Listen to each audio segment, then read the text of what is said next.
मौजा TV official के मोहतरम देखने और सुनने वालों अस्सलाम वालेकुम। प्यारे दोस्तों, एक औरत कब्र खोद कर उसमें कुरान पाक पढ़ा करती थी, लेकिन इसके पीछे एक ऐसी भयानक कहानी सामने आई कि लोगों के होश उड़ गए। ये सच्चा वाकया आपके भी रोंगटे खड़े कर देगा जब आप इसको सुने और देखेंगे कि ये औरत कौन थी और ये वाकया कहाँ पेश आया और ये सारी कहानी क्या थी। ये सब जानने के लिए और देखने के लिए दोस्तों आपको हमारे साथ वीडियो में आखिर तक जुड़े रहना होगा। और आगे बढ़ने से पहले कंफर्म जरूर कर लें कि आपने हमारा चैनल मौजा टीवी ऑफिशियल सब्सक्राइब कर रखा है। नहीं किया तो फौरी सब्सक्राइब करते हुए बेल आइकन को क्लिक करना मत भूलिएगा, ताकि हमारी आने वाली मजीद वीडियोस का नोटिफिकेशन बर वक्त आपको मौसूल होता रहे। और हमारी हौसला अफजाई के लिए वीडियो को लाइक करते हुए दोस्तों में शेयर भी जरूर कीजिएगा। तो आइए आगाज करते हैं आज की इस अनोखी वीडियो का। प्यारे साथियों, ये वाकया पिछले दिनों बांग्लादेश के गांव सुनार में पेश आया, जहां एक औरत को कब्र खोद कर कुरान पढ़ते पुलिस ने गिरफ्तार किया। उस औरत का कहना था कि वो कुरान की तलावत अपनी आखिरत संवारने के लिए कर रही थी, क्योंकि वो बूढ़ी हो चुकी थी, कब मर जाए नहीं जानती। उसके आगे पीछे कोई नहीं जो उसे साले सवाब पहुंचाए और उसके मरने के बाद उसके लिए दुआएं करे, इसलिए वो खुद ऐसा कर रही थी। मगर दोस्तों, मामला ये नहीं था। इसके पीछे जो दिल दहला देने वाली कहानी थी वो हम आपको आगाज से सुनाते हैं। प्यारे दोस्तों, जरीना नामी औरत जो बांग्लादेश के गांव सुनार में ब्याह कर आई थी, शादी के कुछ अरसे बाद जब उसका इकलौता बेटा 15 साल का था, उसके शौहर का इंतकाल हो गया। जरीना के आगे पीछे कोई नहीं था। उसका दुनिया में वाहिद सहारा उसका ये इकलौता बेटा था। उसने कपड़े सीकर बच्चे को इस काबिल किया कि वो घर की जिम्मेदारी ले सके और कुछ बन पाए। मास्टर की डिग्री के बाद इसका बेटा, जिसका नाम अशरफ था, उसको एक महकमे में नौकरी मिल गई। और यूं दोस्तों, जरीना ने सुख का सांस लिया। अब वो अपने बेटे की शादी करने का सोचने लगी, लेकिन अशरफ चाहता था कि जब तक घर के हालात बेहतर नहीं हो जाते वो शादी नहीं करेगा। यूं 25 साल की उम्र जब अशरफ की हो गई तो माँ ने उसे मजबूर करना शुरू कर दिया कि अब उसकी उम्र ढल रही है, वो बूढ़ी हो चुकी है और चाहती है कि अपने बेटे की खुशियां देख सके। आखिरकार दोस्तों, बेटा माँ की बात मान गया। जरीना ने उसके लिए रिश्ता देखा और बात पक्की कर दी। जब शादी की तैयारी की जा रही थी तो ऐसा हुआ कि अशरफ का एक्सीडेंट हो गया और वो जख्मों की ताप न लाते हुए मर गया। दोस्तों, जरीना का इस दुनिया में वाहिद सहारा अशरफ था। इस अचानक मौत पर जब घर में वो खुशियों के ख्वाब देख रही थी, वो आधी पागल हो गई। गांव वाले इस औरत पर तरस खाते। वक्त बीतता गया।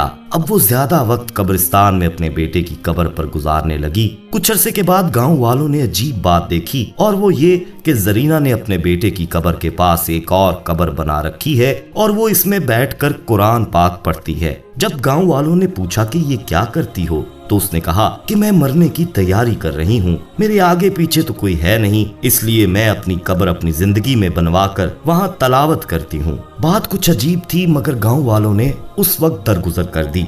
लेकिन दोस्तों, कुछ दिनों के बाद गांव वालों को एक बच्चे की लाश मिली, जिसके जिस्म से यूं लगता था जैसे सारा खून निचोड़ लिया गया हो। अभी ये सब मामला लोगों के लिए खौफो हरास का बायस था कि वक्तन फवक्तन 7 बच्चों की मजीद ऐसी ही लाशें मिली। पुलिस के लिए भी ये एक अजीब मामला था। गांव वाले मुख्तलिफ बातें फैलाने लगे कि गांव में आसेब आ गया है, कोई कहता था कोई चुड़ैल है जो बच्चों को मार कर खून पीती है, कोई कहने लगा कि इस गांव पर किसी जादू का असर होने लगा है, वगैरह वगैरह। इस तरह के तोहमात में गांव वाले घिरने लगे। पुलिस अपनी पूरी कोशिश कर रही थी कि मामले की तह तक पहुंच पाए। फिर इसी तफ्तीश में उनको जरीना के बारे में पता चला कि वो कब्र खोद कर कुरान पढ़ती है। पुलिस ने सोचा ये एक अजीब बात है, यकीनन इस औरत से भी तहकीक करनी चाहिए। पुलिस ने जब जरीना से पूछताछ की तो उसने वही कहानी बताई कि मरने की तैयारी कर रही हूँ, वगैरह वगैरह। मगर पुलिस को उसकी बातों में शक महसूस हुआ और उन्होंने उस पर नजर रखना शुरू कर दी। कब्रिस्तान में जब जरीना कब्र में बैठी तो बज़ाहिर उसके सामने कुरान खुला था, मगर उसकी हरकत और सकनात कुरान की तलावत करने जैसी नहीं थी। बस इसी शक पर पुलिस ने मौके पर उसको गिरफ्तार किया तो उसके पास से कुछ खून जो बोतल में था मिला। सख्ती करने पर उसने जो हकीकत बयान की वो हैरान कुन थी दोस्तों। उसने पुलिस को बताया कि उसके बेटे की मौत के बाद वो तकरीबन हर रोज बेटे की कब्र पर जाया करती थी और उसके सराहने तलावत कुरान पाक किया करती थी। کہ اسے ایک دن قبرستان میں ایک بابا ملا جو جوگی کی طرح کے پہناوے میں تھا۔ اس بابا جی نے بنا پوچھے ہی اسے اس کے بارے میں بتانا شروع کر دیا تو وہ اس بزرگ سے متاثر ہو گئی اور اس کی باتوں میں آ گئی۔ بابا جی نے اسے کہا کہ تم اگر ایک عمل کرو تو تمہارا بیٹا زندہ ہو سکتا ہے، پر یہ عمل قبریں کھود کر کرنا ہوگا۔ کسی اور قبرستان میں وہ بابا قبر کھود کر اس میں پڑھائی کرے گا اور یہاں بیٹے کے پاس وہ قبر کھود کر اس میں پڑھائی کرے گی، اور اسے 40 دن کے بعد 7 بچوں کی بلی دینی ہوگی اور ان کے خون کو ملا کر اس خون پر پڑھائی کر کے بیٹے کی قبر میں ڈالنا ہوگا۔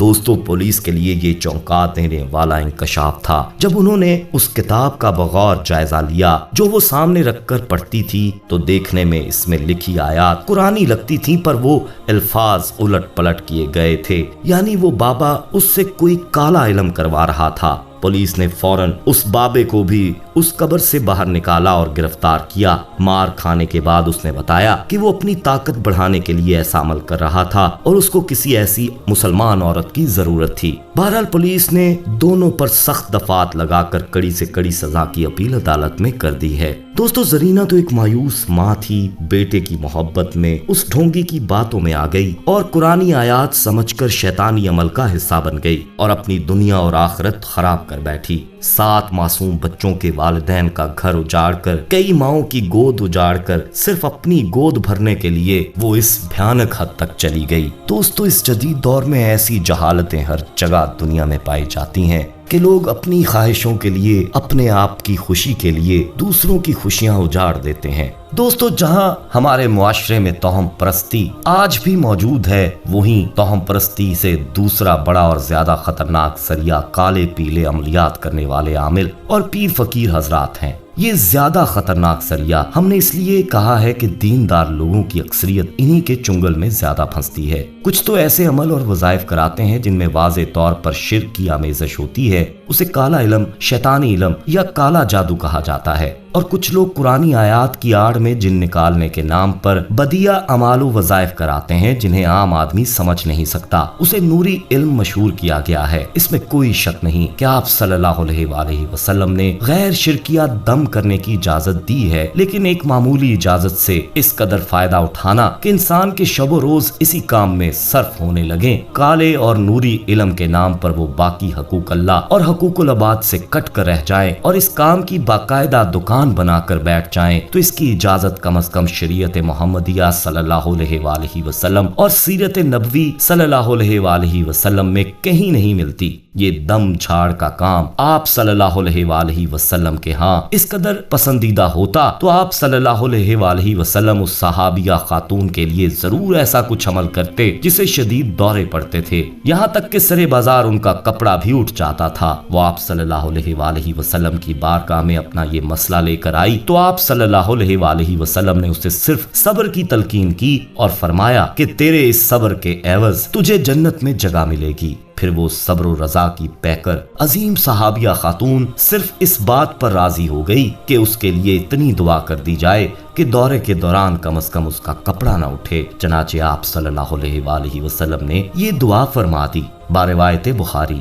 دوستو، اب دیکھیے، آج کا کوئی کالے پیلے عمل کرنے والا عامل پیر فقیر ہوتا تو وہ لازماً اس صحابیہ خاتون میں کسی جن اور عصیب کا سایہ ثابت کر دیتا، لیکن آپ صلی اللہ علیہ وآلہ وسلم نے کسی بھی بیمار اور پریشان شخص کو اس چکر میں نہیں ڈالا۔ آپ صلی اللہ علیہ وآلہ وسلم نے مسائل کے حل کے لیے شرعی اور غیر شرعی تمام طریقوں کی کھلی چھٹی نہیں دی۔ آپ صلی اللہ علیہ وآلہ وسلم نے جنوں کے وجود کو برحق ضرور قرار دیا اور شیطان، آپ صلی اللہ علیہ وآلہ وسلم نے جنوں کے وجود کو برحق ضرور قرار دیا اور شیطان اور شریر جنوں کی شرارتوں سے بچنے کے لیے تمام ضروری اور مسنون اذکار بھی بتا دیے، لیکن نبی صلی اللہ علیہ وآلہ وسلم نے اس آڑ میں ان لمبے چوڑے تصوراتی اور توہماتی اعمال کی بنیاد نہیں رکھی جن کے ذریعے لوگ غیب کی سچی جھوٹی خبریں معلوم کریں، پھر انہی پر اعتقاد کر کے اپنی زندگی کے امور چلائیں، اپنے مسائل اور بیماریوں کے حل کے لیے لمبے لمبے وظیفے اور چلے کریں، جس سے انسان اپنے روزمرہ معاشرتی فرائض ہی ادا کرنے کے قابل نہ رہے۔ اگر لوگوں کے مسائل حل کرنے کا یہ طریقہ درست ہوتا تو دوستو، آپ صلی اللہ علیہ وآلہ وسلم سب سے پہلے انہیں ہی اختیار کرتے۔ दोस्तों दुआ है कि अल्लाह ताला हमें इन तमाम शैतानी अमाल से महफूज फरमाए और हमें सीधा रास्ता दिखाते हुए हमेशा ईमान पर रखे। आमीन सुम्मा आमीन। दोस्तों आप इस बारे में क्या कहेंगे? कमेंट में अपनी राय जरूर दीजिएगा। वीडियो पसंद आने की सूरत में इसे ज्यादा से ज्यादा लाइक करते हुए दोस्तों में शेयर कीजिएगा। जाते जाते एक बार फिर कंफर्म कर लें कि आपने हमारा चैनल मौजा टीवी ऑफिशियल सब्सक्राइब कर रखा है। नहीं किया तो अभी सब्सक्राइब कर लीजिए और बेल आइकन को भी क्लिक कर दीजिए ताकि ऐसी ही दिलचस्प मालूमाती वीडियोस आप तक पर वक्त पहुंचती रहें। अपना बहुत ख्याल रखिएगा और उनका भी जिनका कोई ख्याल नहीं रखता। आने वाली वीडियो में आपसे दोबारा मुलाकात होगी। तब तक के लिए अल्लाह निगहबान।